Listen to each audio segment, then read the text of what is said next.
नमस्कार दोस्तों, आप सभी का एक बार फिर से स्वागत है। जैसा कि आप सभी को पता है कि आज 12 तारीख के दिन जो है आपका सेकंड ग्रेड 2026 के अंदर एग्ज़ाम हुआ है। 2025 की भर्ती है और 4 ग्रुप के अंदर, जैसा आप सभी को पता है कि सेकंड ग्रेड के जीके के ग्रुप जो है वो 4 बना रखे हैं, ए बी सी और डी बना रखा है।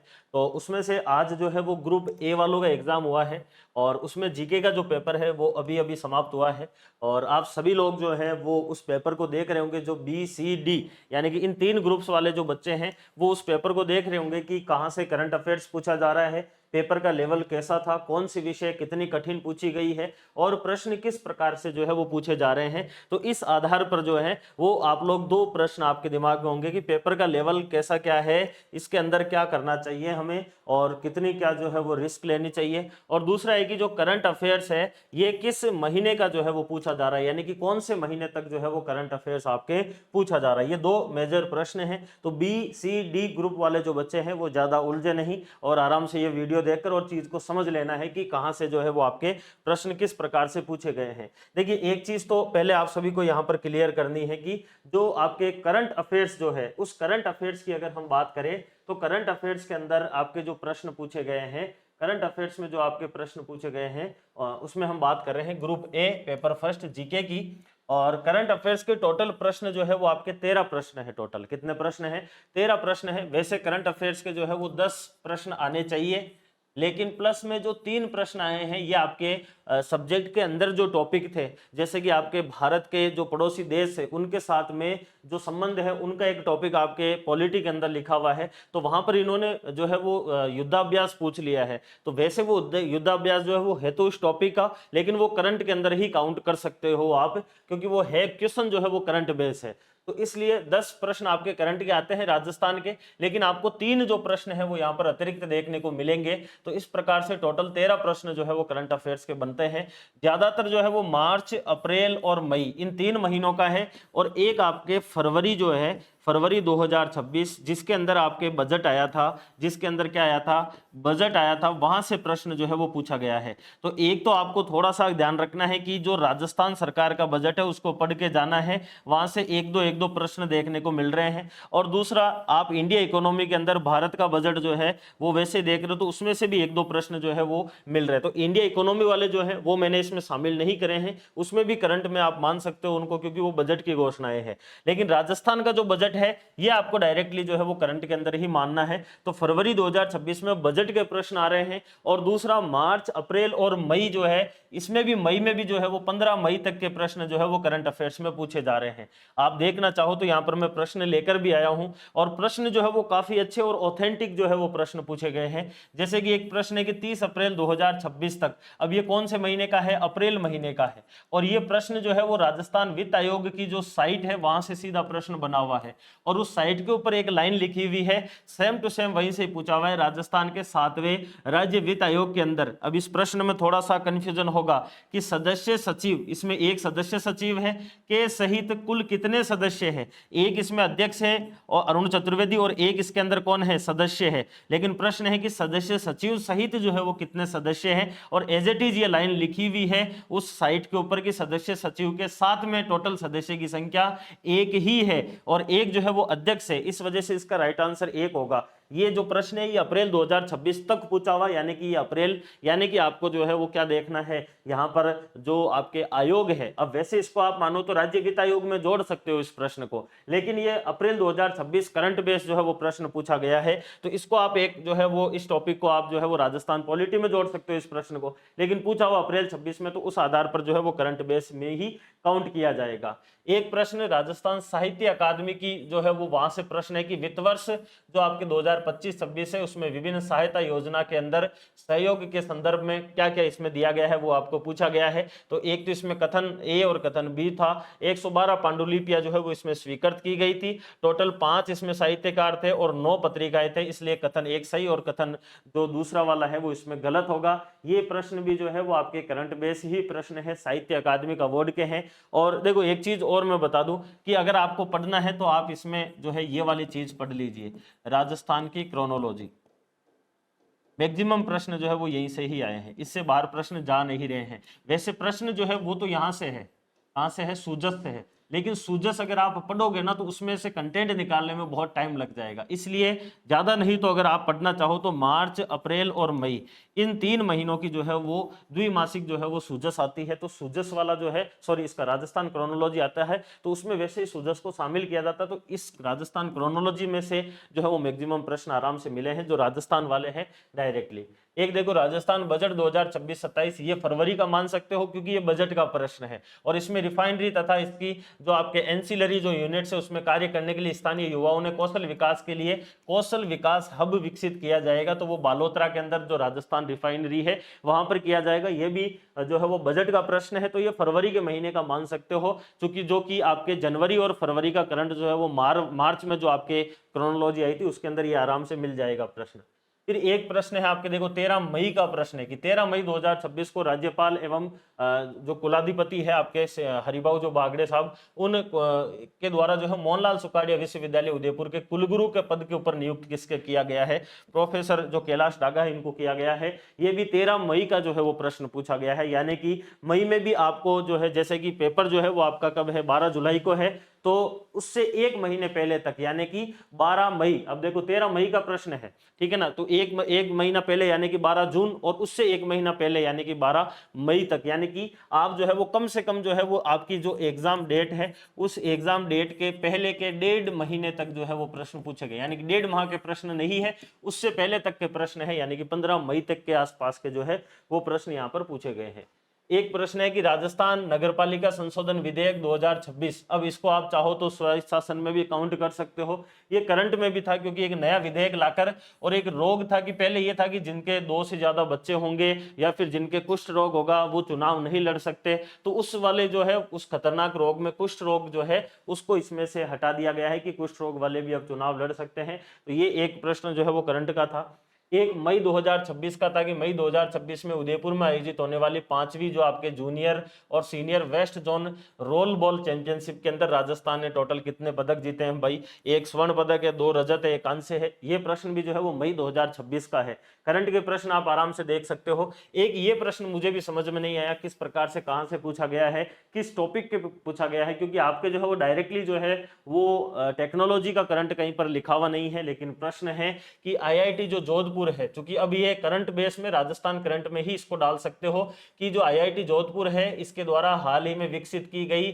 थेरानोस्टिक्स जो आपके प्लेटफॉर्म है उसके संदर्भ में आपको बताना है। और इसमें 3 कथन जो है वो इसके अंदर दिए गए थे कि भाई कौन सा कथन जो है वो इसमें से सही होगा। तो थेरानोटिक्स जो है ये चिकित्सा विज्ञान के अंदर एक नई क्रांति का प्रतीक है, जिसके अंदर निदान और उपचार जो है उसको एक ही प्लेटफॉर्म पे किया जाएगा। इसके अग्रणी कार्य का नेतृत्व डॉक्टर रविराज ने करा था, और इस शोध की जो है वो एक प्रमुख विशेषता जो है वो फोटो थेरोनोस्टिक्स जो है ये भी है, जिसके अंदर प्रकाश और नैनो प्रौद्योगिकी पारस्परिक क्रिया जो है उससे रोगों का निदान, उपचार, निगरानी की जो है वो जाती है। तो ये वैसे राजस्थान करंट का ही प्रश्न है, और ये प्रश्न जो है इसमें तीनों ही कथन सही होंगे।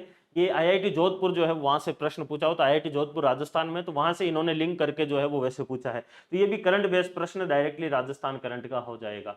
एक प्रश्न आपके अप्रैल 2026 का है जो कि पूछा गया है कि चीन के अंदर आयोजित होने वाले, अब देखो स्पोर्ट्स के 2 प्रश्न आ गए, यानी कि एक तो आपको स्पोर्ट्स के ऊपर फोकस करना है, दूसरा राजस्थान का बजट पढ़ना है, तीसरा आपको जो है वो मार्च, अप्रैल और 15 मई तक का जो करंट है विशेष रूप से उस पर फोकस करना है।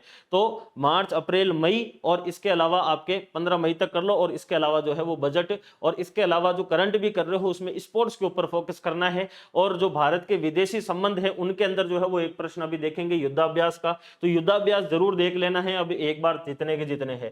तो यहाँ पर देखेंगे चीन के अंदर आयोजित एशियन बीच कबड्डी गेम्स जो है उसके लिए भारतीय महिला कबड्डी टीम जो है उसमें चयनित जो खिलाड़ी हुए हैं उनमें से राजस्थान से कौन है? तो मनप्रीत कौर है, मूलतः पंजाब की है लेकिन राजस्थान में जयपुर में जो है वो रहते हैं, तो जयपुर से संबंध आ जाएगा। एक प्रश्न अप्रैल 2026 तक की आधिकारिक सूचना के संदर्भ में राजस्थान डेयरी विकास और बुनियादी ढांचे के संबंध में आपको बताना है कि राज्य के अंदर दूध प्रसंस्करण की क्षमता अगले 2 वर्षों के अंदर बढ़ाकर जो है वो 94 लाख लीटर प्रतिदिन करने का लक्ष्य रखा गया है। बिल्कुल सही है। और सरस स्वरोजगार योजना के तहत 3000 नए बूथ स्थापित किए जाएंगे, और ब्रांड का विस्तार जो है दिल्ली एनसीआर, हिमाचल प्रदेश नहीं होगा, यूपी होगा और हरियाणा तक किया जाएगा, इसलिए ये गलत है। पहला इसमें सही रहेगा, दूसरा इसमें गलत है। ये प्रश्न जो है ये अप्रैल 2026 से जो है वो पूछा गया है। अब इसको आप चाहे योजना में काउंट कर लो। वैसे मेरे हिसाब से ये करंट बेस ही प्रश्न है, क्योंकि ये हाल ही का टारगेट जो है वो गवर्नमेंट के द्वारा रखा गया है। समझ गए बात को। उसके बाद में एक प्रश्न जो है वो डायरेक्टली करंट बेस है, 14 मई का प्रश्न है कि 14 मई को राव दूधाजी की जो है वो मूर्ति का अनावरण जो है वो आपके केंद्रीय रक्षा मंत्री ने कहां पर किया। राव दूधाजी जो कि आपके मीरा के दादाजी है, तो मेड़ता के अंदर जो है ये आपके अनावरण किया गया था। ये डायरेक्टली जो है वो 14 मई का करंट अफेयर्स है। फिर है एशियन पैरा जो थ्रोबॉल चैंपियनशिप है, इसके अंदर निम्नलिखित कथनों के ऊपर विचार करना है। इस वर्ष के अंदर जो है वो आपके इस वर्ष कुआलालंपुर के अंदर आयोजित दूसरी एशियन पैरा जो आपके थ्रोबॉल है उसके अंदर जो है वो राजस्थान के 4 नहीं, इसमें 2 ही खिलाड़ी थे, इस वजह से ये गलत होगा, ठीक है ना। और इसके अलावा ये राजस्थान विश्वविद्यालय परिसर में नहीं होगी, ये आपके झुंझुनू वाली के अंदर है, इसलिए ये भी गलत है। इसमें दोनों ही कथन गलत है। लेकिन ये प्रश्न डायरेक्टली जो है वो आपके अगर हम बात करें तो राजस्थान करंट अफेयर से सीधा सीधा जुड़ा हुआ और स्पोर्ट्स से जुड़ा हुआ है। यानी कि एक तो आपको थोड़ा सा ध्यान देना है, जो भी आप करंट पढ़ो उसमें खेल के ऊपर फोकस रखना है। 3 क्वेश्चन खेल के आए हैं, ठीक है। दूसरा चीज जो है वो आपको बजट पढ़ना है, जो राजस्थान का बजट है, ठीक है, 2026-27 वाला। तीसरा आपको जो है वो मार्च, अप्रैल और मई, इन 3 महीनों का करंट अफेयर्स पढ़ना है, खेल पढ़ना है, राजस्थान बजट पढ़ना है। और एक प्रश्न है, देखो ये रहा, मार्च अप्रैल 2025 के अंदर। अब ये 2025 से हमें बहुत पुराना लगेगा, लेकिन इसको जो है वो आप क्या कर लेना है, ये वैसे भारत के जो पड़ोसी देश है उनके साथ में संबंध का है, तो भारत और रूस के संबंध का ये द्विपक्षीय नौसैन्य अभ्यास जो है वो इंद्र है। तो एक आपको काम कर लेना है कि अब पड़ोसी देशों में ये हो सकता है आने वाले पेपर में भी युद्ध अभ्यास जो है वो पूछा जाए, तो भारत के विभिन्न देशों के साथ में जो युद्ध अभ्यास होते हैं उनको आप पढ़ लीजिए। ये पॉलिटी के अंदर आपको यहाँ से युद्ध अभ्यास पूछ रहे हैं, तो इसको करंट में काउंट ना करके हम इंडिया पॉलिटी के अंदर उस टॉपिक में काउंट कर लेंगे जो आपके इस बार थोड़ा नया जुड़ा था। तो युद्ध अभ्यास ये वहां से पूछा गया है, भले ही मार्च अप्रैल 2026 लिखा गया है। तो ऊपर के जो 3 प्रश्न हैं वो आपके जो आपके अदर सब्जेक्ट थी उनके सिलेबस में से करंट बेस जो है वो बनाकर पूछा गया है। और 10 प्रश्न जो आपके करंट के आते हैं वो सीधे के सीधे करंट अफेयर्स के पूछे गए हैं। एक प्रश्न अप्रैल 2026 का है कि आपके निम्नलिखित में से किस पूर्व केंद्रीय मंत्री जो है उनको पीपल्स रिपब्लिक ऑफ बांग्लादेश के अंदर क्या किया गया है, अगले उच्चायुक्त के रूप में चुना गया है, तो वो दिनेश त्रिवेदी जो है वो आपके हो जाएंगे। तो इस प्रकार से ये टोटल आपके 13 प्रश्न है, जिसमें से 3 प्रश्न जो है वो आपके सब्जेक्ट के हो जाएंगे। राजस्थान पॉलिटी का मान लीजिए 2 प्रश्न और 1 प्रश्न इंडिया पॉलिटी का मान सकते हो। 10 प्रश्न जो है वो आपके सीधे सीधे जो है वो करंट अफेयर्स के हैं। थोड़ा सा ध्यान रखना है, एक तो खेल जहां से 3 प्रश्न आए हैं तो उसके ऊपर फोकस करना है, मार्च अप्रैल मई का करंट और राजस्थान बजट 2026-27 युद्धाभ्यास देख लेना है पड़ोसी देशों के साथ संबंध के लिए। तो अगर हम ऑल ओवर बात करना चाहें कि जो पेपर है उसका स्तर हमारे कैसा क्या रहा है, तो मध्यम से कठिन प्रकार का पेपर रहा है। और अगेन इस पेपर को देखते हुए यही लग रहा है कि अगर आपका टारगेट ये है कि भाई 40% प्लस कैसे ही अगर इस पेपर में आ जाते हैं तो आगे की आप काफी भली जो रेस है, जो फाइट है, वो आप जीत जाएंगे।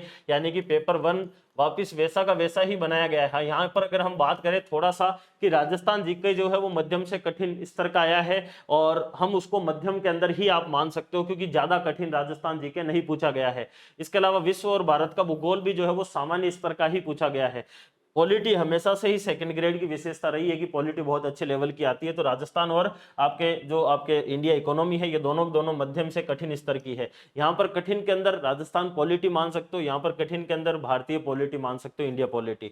और मनोविज्ञान जो है इसके थोड़े से प्रश्न जो है वो विश्लेषणात्मक प्रकार के पूछे गए हैं। ऑल ओवर अगर हम बात करें तो मध्यम से कठिन प्रकार का है। हाँ, ये है कि अगर किसी बच्चे ने 5-6 महीने अगर जमकर तैयारी करी है जीके के पेपर की, तो उसको 40% बनाने में दिक्कत नहीं आएगी जैसे पहले दिक्कत आती थी। लेकिन फिर भी अगर हम ऑल ओवर चीज माने तो भी आपका पहला टारगेट यही होना चाहिए, ज्यादा रिस्क ना लेते हुए कि पहले पेपर में 40% कैसे लेकर आए। तो अभी इस पेपर को देखते हुए यही पता चल रहा है कि जो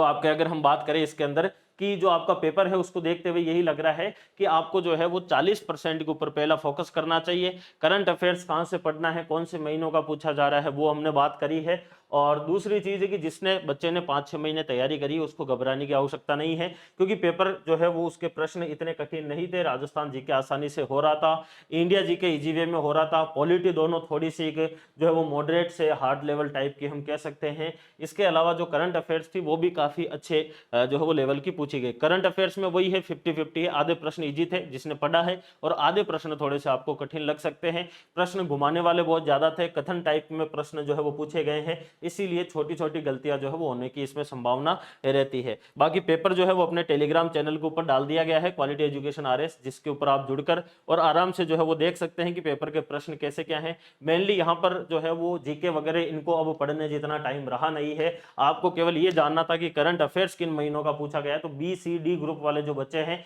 वो करंट अफेयर्स में ये कर सकते हैं कि फरवरी का बजट देख लीजिए, मार्च अप्रैल और 15 मई तक का करंट अफेयर्स देख लीजिए। इसके अलावा जो है वो आप स्पोर्ट्स के ऊपर थोड़ा फोकस रखना है, स्पोर्ट्स के 3 क्वेश्चन पूछे गए हैं। और इसके अलावा इंडिया का बजट देख लेना है, इंडिया इकोनॉमी जो है उसके संदर्भ में। और उसके अतिरिक्त आप जो एक पॉलिटी के अंदर टॉपिक दिया हुआ है, भारत का पड़ोसी देश जो है उनके साथ में संबंध, तो उसमें युद्धाभ्यास का प्रश्न पूछा गया, तो हो सकता है कि वहां से और प्रश्न बन जाए। बाकी राजस्थान क्रोनोलॉजी से प्रश्न बने हैं, तो आप चाहो तो उसको आराम से रेफरेंस बुक के रूप में लेकर, जिन्होंने पढ़ लिया है तो उसमें से आराम से पढ़ लीजिए, क्योंकि वो मैंने देखी हुई है, उसमें से प्रश्न बाहर नहीं जा रहे हैं। और बाकी अगर आपके कंटेंट में से प्रश्न मिल रहे हैं तो उसी कंटेंट को रिवाइज कर सकते हो, करंट अफेयर्स पे लास्ट टाइम में फोकस कर सकते हो। बाकी इतना ज्यादा जो है वो अब समय बचा नहीं है, कल पेपर है तो परसों पेपर है, तो जो भी बच्चे पेपर देने जा रहे हैं B और C और D ग्रुप वाले, उन सभी को हमारी तरफ से शुभकामनाएं। फिलहाल इसको इतना रखते हैं, धन्यवाद, take care, all the best.